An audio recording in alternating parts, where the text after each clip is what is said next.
자, 마지막 시간입니다. 이제 종강이에요. 마지막 시간.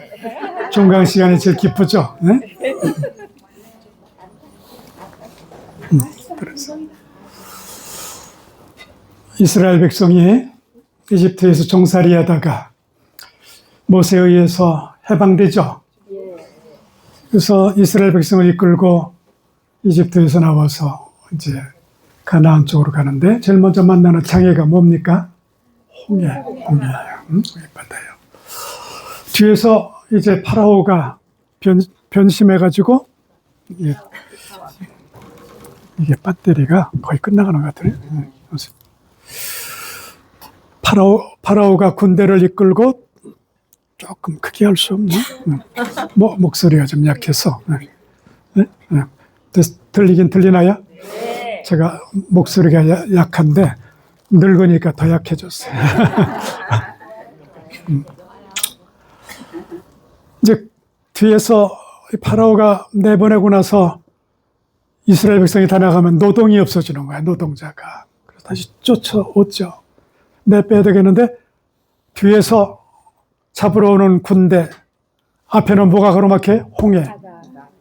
그래서 모세가 큰 걱정을 하는데 하나님께서 홍해로 들어가라.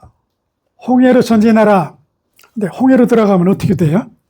맞아, 죽죠. 그런데 하나님 명령 따라서 홍해로 들어갔더니 홍해가 갈려가지고 이스라엘 백성이 해방될 수 있었더라. 이것이 이제 우리가 십자가 문제예요. 예수님이 이렇게 말씀하셨죠. 제 목숨을 살리려는 사람은 잃을 것이며 나 때문에 또 복음 때문에 제 목숨을 잃는 사람은 살릴 것이다. 우리가 져야 되는 십자가는 어떤 것들인가요? 일상적인 십자가는 아침에 일어날 때부터예요. 일어날 건가 말 건가. 아침에 일어나려고 하면 잠자리가 더 따뜻해. 부터 시작을 해서 아침 기도할 것인가 말 것인가부터 시작해서 오늘 내가 해야 될 일을 할 건가 말 건가 밤에 잘 때까지 순간순간 우리 앞에 십자가가 놓여요. 할 건가 말 건가 할 건가 말 건가. 매일의 십자가 앞에서 그러고 있죠. 우리는 살아나가면서 가족들과의 관계, 일터에서의 관계, 내가 맡은 일을 그것을 기꺼이 하겠느냐 회피하겠느냐, 여기 십자가를 지겠느냐 기로에 놓여 있는 거죠. 거기다가 이제 이런 아픔, 고통, 십자가, 죽음, 이거는 이제 점점 우리에게 크게 와서 닿는 건데, 어떤 어려움이 있을 때 그 어려움을 내가 뚫고 나가야 되는데 그것을 회피하고자 할 때 내가 져야 될 십자가를 회피하려고 할 때 해결이 되나요? 안 돼요. 오히려 더 과중돼요. 내 십자가는 내가 뚫고 가야 돼요. 그 스코트 팩은 많은 사람들이 와서 이렇게 상담한대요. 선생님, 다른 사람은 평탄하게 사는데 왜 저만 이렇게 어려운 십자가가 많은가요? 왜 이렇게 어려움이 많죠? 좀 제 이런 것 좀 다 좀 없애주세요. 그리고 그분은 자, 이 십자가는 당신이 져야 될 십자가입니다. 어느 누구도 당신 대신에 십자가를 질 사람이 없습니다. 이것을 주시오. 자, 한 걸음 앞으로 나가서 한 걸음, 두 걸음. 사실 우리가 하기 어려운 것도 미루다가 시작하면 할 수 있죠. 항상 미뤄요. 우리 십자가는 져야 될 것을 미루게 되면 그것이 아까 노리와 똑같아. 우리를 와서 덮치고 더 큰 대체물이 돼버려요. 자기 십자가를 매일 기꺼이 진다. 그럴 때 거기 부활의 기쁨이 있어요. 일주일 동안 설거지도 안 하고 청소를 안 했더니 집안이 온통 쓰레기통이다. 그런데 손을 걷어붙이고 싹 지웠더니 얼마나 기뻐요. 부활의 기쁨을 누리죠. 우리는 항상 부활의 기쁨은 십자가를 지은 다음에요. 해야 될 걸 한 다음에요. 고생하며 무거운 짐을 지고 헛되기는 사람은 다 내게로 오너라. 내가 편히 쉬게 하리라. 내 멍에는 편하고 내 짐은 가볍다. 예수님이 우리가 지고 가는 짐을 그 양반이 덜어주지 않아요. 예수님이 가면은 이건 내가 지어야 될 짐이야. 자, 지어봐. 지었지? 질만하지? 해볼만하지? 예수님이 위로해 주는 거예요. 많은 상담자들이 오면은 문제 해결해 주나요? 그 문제가 무엇을 제일 먼저 문제를 대면하게 만들어요. 이 대면한 이 십자가는, 이 문제는 다른 사람 해결할 사람이 없어요. 당신만 할 수 있어, 당신만. 자, 똑바로 봐요. 봤죠? 자, 전진해 가요. 옳지. 한 발짝 해볼 만하죠? 다른 사람이 해결해 주지 않아요. 그 사람의 스스로 해결할 수 있도록 용기와 힘을 주고 공부시키는 거예요. 예수님도 우리 십자가를 가볍게 해주는 건 바로 그거예요. 내가 내 십자가를 졌듯이 너도 내 십자가를 지는데, 나도 십자가 지기 전에 골고타에 가지고서 아버지 이 잔을 저기서 멀리 해주시면서 눈물 흘리고 뻥뻥 흘리고 그랬는데, 하나님 아버지가 이건 당신이 져야 될 십자가야. 내가 해결 못해줘. 그래서 내가 지었더니 부활까지 오더라. 당신 십자가예요. 이게 역설적 진리예요. 죽음이라고 들어갔던 십자가가 오히려 부활의 생명을 얻게 되더라. 여러분, 그 큐블러로스라고 하는, 엘리자베스 큐블러로스라고 하는 이 양반이 내과, 혈액종양내과 교수였던 것 같아요. 죽음의 수락 5단계를 들어본 적 있죠. 제일 처음에는 이제 암 환자들이나 이런 사람들이 죽음이 가까운데도 불구하고 처음에는 거부해. 그래서 암이라고 그러면은 이 의사도 찾아가 보고 저 의사도 찾아보고 또 찾아보고 죽고 싶지 않아. 그래서 아니라고 할 때 듣고 싶어서 찾아다니죠. 우리나라는 특별히 대전성모병원이나 충대병원도 마찬가지일 거예요. 암 환자라고 그러면은 그날 붙잡지 않으면 그 다음날은 서울로 가. 자식들이 효도가 뭐냐? 우리 아버지 어머니 내가 돈이 없어도 마지막으로 서울에 가서 수술받고 치료가 됐다는 걸 서울까지 모시고 간다. 우리 대전성모병원 충대병원에 더 우수한 분이 있는데도 거기 가봐야 제일 쫄자 중에 하나가 그것도 오래 기다렸을 거예요 아마. 그런데도 서울을 모시고 가야 효도했다고 생각해. 왜냐하면 환자 자신도 지방보다는 서울 가면 더 나은 의사가 있을 것으로 생각하기 때문에 위로를 받는 거죠. 자, 거부를 하다가 이제 암이다. 어쩔 수 없는 그러면 다른 사람을 원망한대요. 남편 원망, 아내 원망, 자식 원망, 옛날에 진료했던 의사 원망. 그 사람들, 그 의사가 돌팔이어서 내가 암이었는데 모르고 이렇게 병을 모르고 이렇게 해서 키웠다. 내 남편, 내 아내가 빨리 건강검진을 시켜줬으면 괜찮았을 텐데. 온통 다 원망이에요. 거기 신약 같으면 하나님도 원망이에요. 그러다가 죽긴 죽은 모양인데 타협이라는 거예요.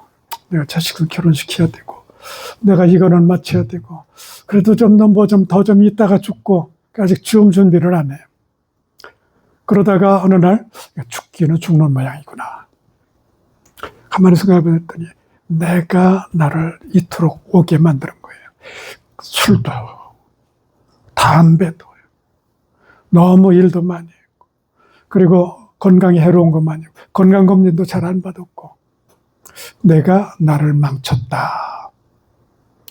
그래서 우울증을, 자기 미워하는 우울증이에요. 이게 제일 심각한 임종 환자, 가까이 온 환자가 겪는 고통이랍니다.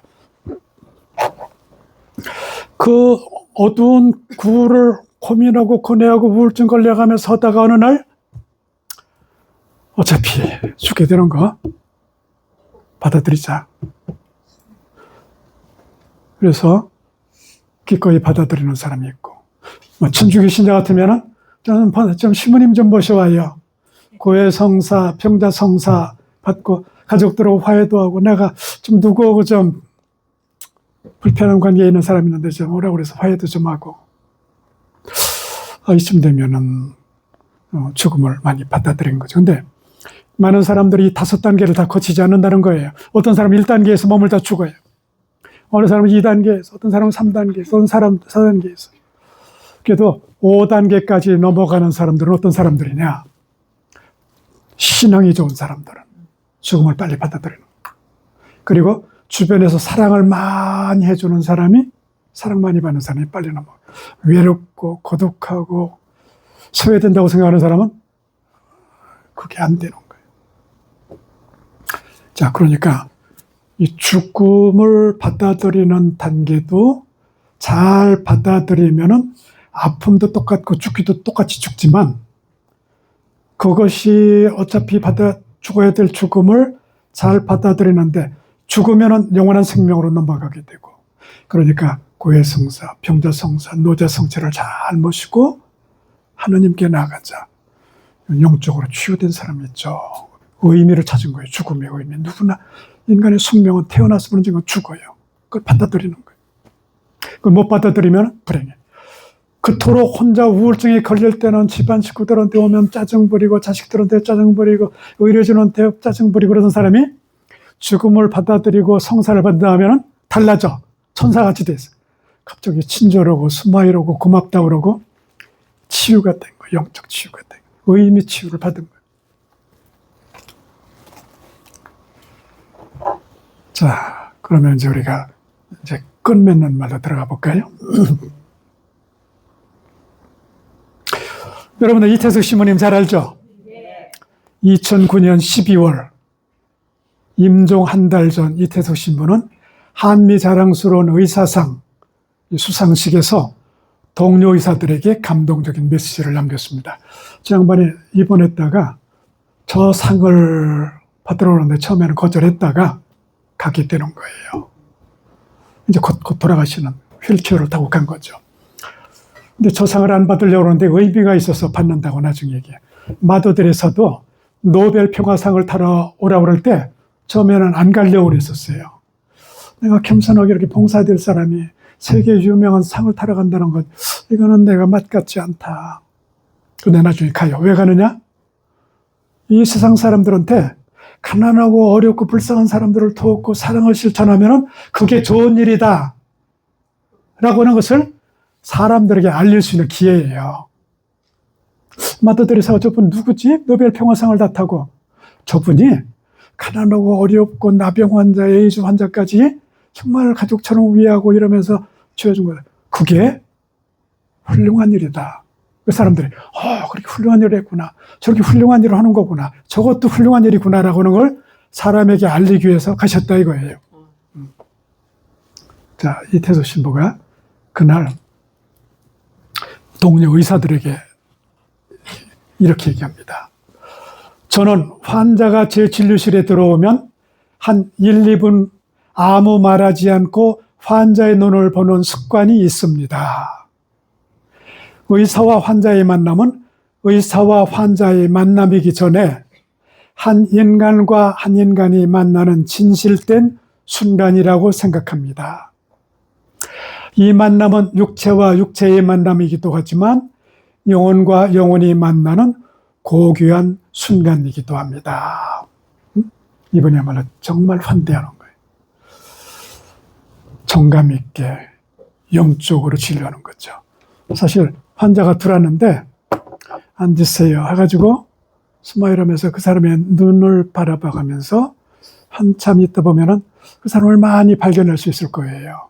눈을 보면은 고통이 있다, 아픔이 있다, 고민이 있다, 뭐 이런 거를 발견할 수도 있고 여러 가지 면에서 그런 다음에 이제 대화가 시작이 되고 진료가 시작이 되면 전인 진료예요. 자, 엑스레이 찍어보니, CT 찍어보니까 이러네요. 의사가 환자 여기 있어요. 맞죠? 그래서 여기가 아픈 거예요. 그래서 약 타가지고 잡숴요. 얼굴 한번 안 마주치고 요즘은 진료할 수 있어요. 앞에 놓고 1분 동안 눈 쳐다보고 얘기하고 기도하고 진실된 진료죠. 인간적인 교감, 환자의 눈을 통해서 진보 정보를 얻고 신뢰를 쌓을 수 있어요. 아, 이 의사 선생님이 나한테 이렇게 관심을 가지고 있구나. 진실된 만남, 한 인간과 인간의 만나는 순간이에요. 영혼의 만남, 육체를 넘어서 영혼과 영혼이 만나는 고귀한 순간이죠. 부모와 자식 간에 엄마가 얘야, 철호야, 이리 와, 엄마 눈 좀 쳐다봐. 엄마하고 자식 간에 한번 눈 1분간 쳐다본 적 있어요? 했어요. 그렇지. 없어요. 엄마 이거 왜 그래? 갑자기 왜 제정신이야? 이거 왜 그러지? 부부간에 좀 쳐다보는 적 있어요? 우리 한 1분만 눈 쳐다보고 한번 상대방 좀 한번 만나봅시다. 난 죄가 많아서 못해. 죄가 많으면 깜빡이고 쳐다보지 못해. 서로 이 진실된 만남을 둘이 다정하게 만나서 눈을 쳐다볼 수 있다. 잘 사는 부부들이에요. 잘 사는 부모 자식이에요. 예? 좀 쉬운 일이 아니에요. 이제 그날 이제 이어서 이야기하기를 그 시모님이 이렇게 말해요. 작은 의술로 톤주의 원주민과 함께 살았던 것뿐인데 큰 상을 받게 돼서 오히려 부끄럽습니다. 아주 작은 것이라도 그 속에서 진실한 행복을 찾을 수 있다는 진리를 함께 나누는 의미로 받아들이겠습니다. 제가 한 건 조그만 일인데 그것도 진실한 행복이다. 그것이 의미가 있다. 라는 의미로 받아들이겠다 이거예요. 굉장히 겸손하게. 근데 의학과 영성의 만남.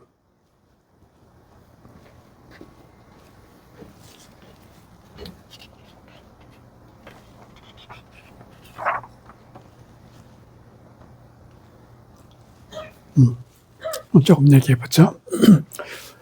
의성이 히포크라테스를 의성이라고 그래.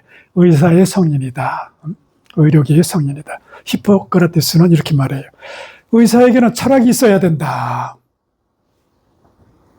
이 철학은 인간에 대한, 인격에 대한 존중, 사랑의 철학이에요. 더 깊은 철학을 가질수록 의사는 신에게 가까워진다. 신. 이게 무슨 얘기냐면요. 옛날부터 고대는 인간의 질병을 고쳐주는 것이 신이라고 생각했어요. 그래서 고쳐주는 사람은 신과 가까운 사람이에요. 의사는 신하고 통계하는 사람으로 본 거예요. 그러니까 많은 지역에서는 무당 같은 사람을 신과 접선해가지고 질병을 고쳐준다고 생각한 거지. 그러니까 고대 히포크라테스 시대에도 의사는 신과 가까운 사람이다. 철학이 있어야 된다.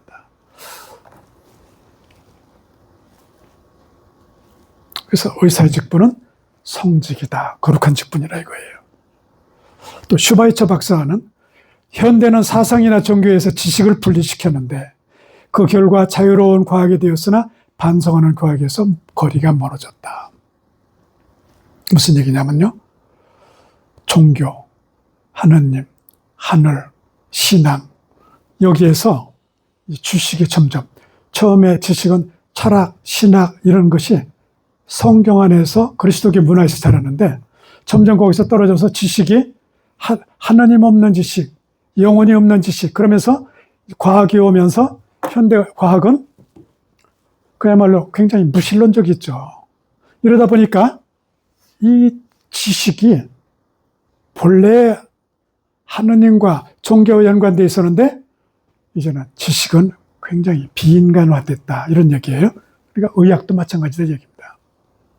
의학이 본래 사람의 질병 치유는 신의 영역이었는데 점차 과학이 되면서 신하고는 아무 관계가 없어요. 영으로 관계가 없어요. 과학적으로 치료하면 된다 이렇게 변하고 있다 이거예요. 의사는 과학자지만 윤리, 철학, 종교와 불가분의 관계를 가지고 있습니다. 하느님의 모상을 닮은 신비로운 인간의 생명을 다루기 때문이에요. 의사가 앞에 놓이는 이 환자는 이게 AI가 아니에요. 기계가 아니고 동물도 아니에요. 그냥 짐승이 아니에요. 이 사람 안에는 영혼이 있고 심리적 측면이 있고 사회적 측면이 있고 감성이 있고 영성이 있는 거예요.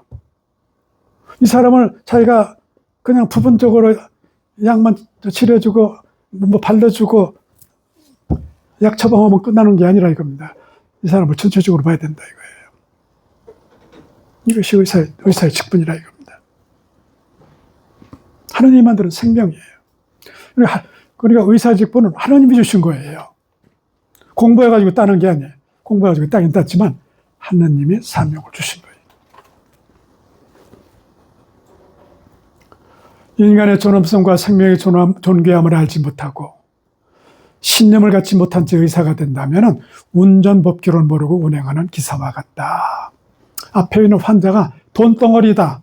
내가 이 사람 진료하게 되고 치료하게 되고 수술하게 되면 돈을 얼마 번다. 몇 명이 왔으니까 돈이 얼마큼 왔다. 이거는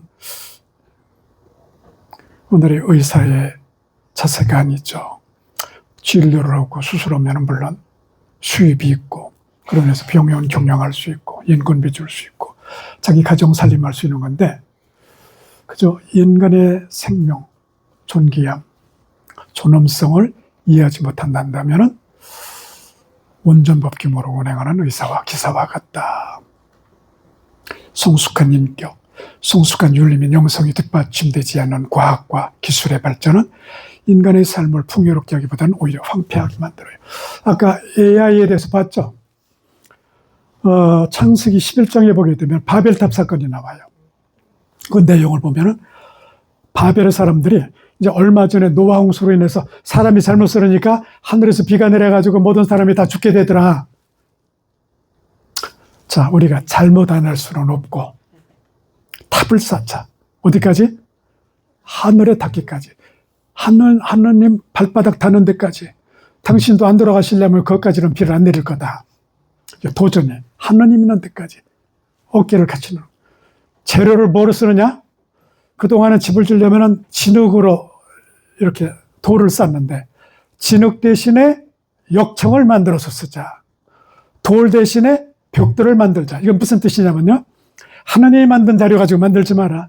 우리가 만드는 거 가지고 하나님한테 도전하자. 하나님 발바닥을 따라. 그러면 당신도 돌아가시지 않으려면 그 이상 비를 안 내릴 거다. 하나님, 이 인간들이 못할 짓이 없구나. 그래서 가서 혼란을 일으켜서 말을 흐트러뜨렸다. 오늘 이 시대 인간이 아까 얘기했죠? 휴머노이드 로봇, 페르소나 로봇, 뭐 하여튼 AI 로봇가 이제는 인간이 할 수 있는 모든 것을 다 할 것이다라고 생각하지만 안 되는 거예요. 이렇게 하는 인간을 만드신 스피리추얼 비잉, 하느님과 친교를 맺고 기도하고 하나님의 영혼을 만들어준 인간에 대해서는 하나님이 창조하신 건데 이것에 대해서는 하나님 권하고 도전하는 거예요. 지금 바벨탑 쌓는 거 똑같습니다. 그런데 인류가 어떻게 되겠는가 생각해 보세요. 로버트가 그 로버트에다 나쁜 사람들이 고약한 행위나 정보를 입력해서 그 사람이 사람을 죽이고 살해하고 파괴하고 못하는 짓도 없게 돌아다니면 우리가 어떻게 살아가겠어요? 로버트가 사람 죽이러 다녀요. 입력해가지고 몇십 날 누구 죽이고 이거 충분히 할 수 있는 거예요? 로버트가 로버트를 고쳐요. 로버트가 인간의 통제를 벗어나 로버트가 로버트를 고쳐가지고 세상에서 가장 고약한 로버트를 만들어 세상을 파괴하는 이게 바벨탑이에요. 인간이 스스로 이거 통제하지 않으면 세상이 무서운 세상이 됩니다. 그러니까 하나님께 도전하게 되면 무서운 시대가 와요. 그러니까 AI가 발전한다고 우리가 좋아할 수 있는 게 아니에요. 이것을 통제할 수 있는 우리 윤리, 교회의 가르침이 철저하게 지금 있어지지 않으면 저 러시아의 푸틴이라든지 시진핑이라든지 김정은이라든지 이런 사람들은 윤리도 없고 종교도 없고 신앙도 없는 사람들이에요. 무엇든지 할 수 있는 사람들이에요. 그쪽에서 AI 만들고 별짓 다 할 수 있는 사람들이에요. 이런 걸 생각하면은 우리가 제일 먼저 기도할 사람들은 우리 가족보다도 김정은, 푸틴, 시진핑 그 사람들을 위해서 기도해 줘야 될 것 같아요.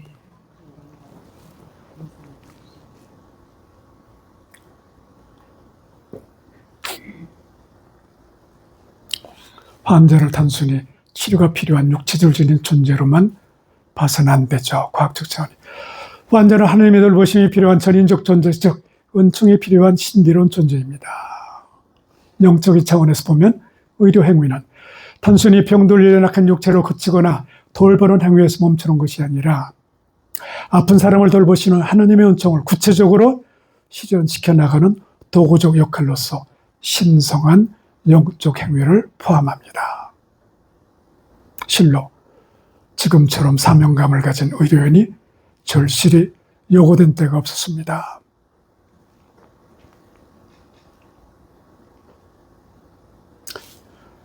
건강한 신체에 건전한 정신이 깃든다. 몸이 건강해야 마음이 건강하죠. 잠언 17장 22절에 마음이 즐거우면 앓던 병도 낫고 속에 걱정이 있으면 뼈도 마른다. 이미 저게 오랜 때부터 저걸 알고 있었어요. 건강한 신앙생활은 정신건강과 신체 건강에 큰 도움을 줍니다. 인간의 신체적인 차원과 정신적 영적 차원은 서로 유기적으로 긴밀히 연결되어 있습니다. 건강한 정신과 튼튼한 신체 건강 역시 건강한 영성생활의 좋은 기반이 됩니다. 전 하루에 10,000보 걸어요.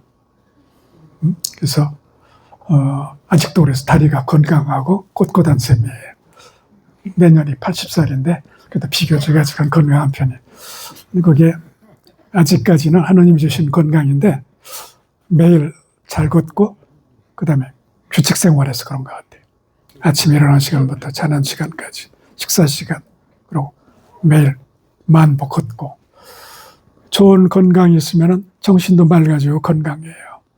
좋은 건강이 있으면 기도 생활도 더 잘할 수 있어요.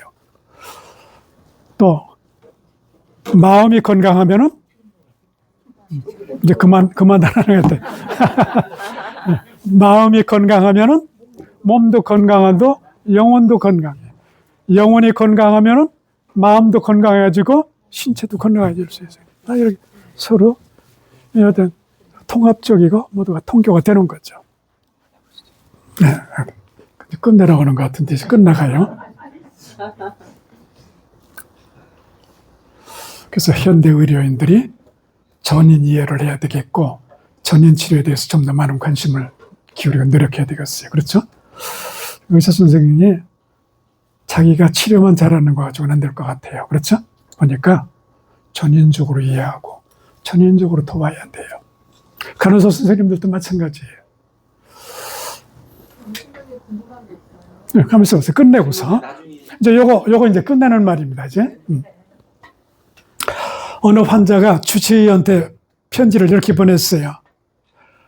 의사가 환자의 손을 따뜻하게 잡아주는 것은 단순한 동정이 아니라 하나의 훌륭한 의료 활동입니다. 동의해요? 네.